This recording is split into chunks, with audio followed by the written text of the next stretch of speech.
Prime Minister Boris Johnson said the change would see students unlock their potential and begin careers in the UK. Not everyone thinks it's a good idea. Ben Greening joins us now. Ben is the Director of Migration Watch. Hi Ben, how are you this morning? I'm very well, thank you. What do you think about this idea of reverting to a 2-year period of grace, whatever you want to call it, 2 years to find a job after you graduate? Well, we're very clear that international students are a boon to the UK. We're glad to see there's no limit at all on the number who can come here. But we view this as a retrograde step because it essentially means that we're opening up a new immigration route for people to come and take up lower skilled roles, and we're very clear and concerned that this will reduce the availability of lower skilled entry jobs for disadvantaged young people here in the UK while failing to boost the economy. Let me just jump in. Why would it do that? Where is the evidence that would lead you to believe that these graduates who've come here, studied for 3 years, spent a lot of money on their education, would then be drawn to low-paid, low-skilled jobs? Well, there was a study done back in 2011 by the UK Border Agency, which found that the largest share of students on the post-study work route, which was then open, were going into unskilled jobs, the largest number whose occupation could be identified, that is. So there's very clear evidence on that, and that's one of the reasons that the route was closed back in 2012.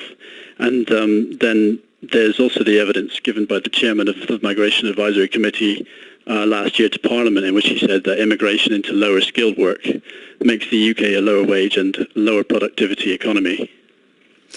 But 4 months is quite a short period of time to find that really great job that you would hope, any of us who've done a degree would hope was waiting for us at the end of our degree.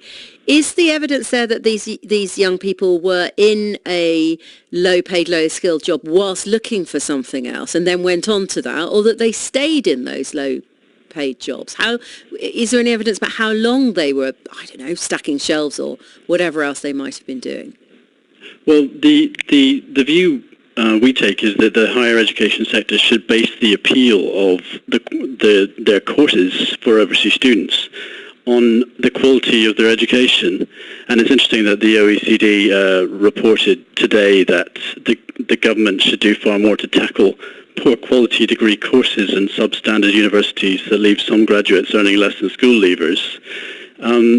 So it should be based on the quality, which is something that the Migration Advisory Committee said last year, not on a study visa, which is essentially a backdoor route to lower skilled work in the UK. So is there a way of framing this in a more sophisticated way that looks at the sort of, I don't know, for instance, looks at the sort of job that students could go into, or has caps on numbers or something like that, rather than just having this, it's either 2 years for everybody or it's 4 months for everybody? Is there not a more nuanced approach? It's not quite that simple at the moment, actually. There are a number of pilot universities, actually 27 universities, in which students have 6 months to look for work, and the point is that they would be going into these, what they call Tier 2 highly skilled roles, rather than this new innovation, this new route, which essentially opens up the job market to jobs at all skill levels, which is, as I say, a retrograde step that essentially means opening up a new route for people to take up lower skilled work, which is something the public are very much against. What if the brightest and best choose to go and study elsewhere because other countries allow them to stay longer after their degree to look for work? That's a fear we've heard this morning from the Dean for Internationalisation at the University of Kent. We're very much in favour of the UK increasing its market share. We want to see that happen. But again, our view is that the best way in which to do that is not to open up new routes into lower skill work with study visas masquerading as work visas, essentially, but to focus on the quality of the education, which is something the Migration Advisory Committee said they should do. The idea that there's some kind of hostile environment in this country for overseas students, which the higher education lobby has put forward in past months, is completely ludicrous. There's a record number of study visa applications into the university sector at the moment. Is that the Tier 4 visa? Is that what that refers to? Exactly, and specifically into the higher education sector. Ben, thank you for your time this morning. Two quite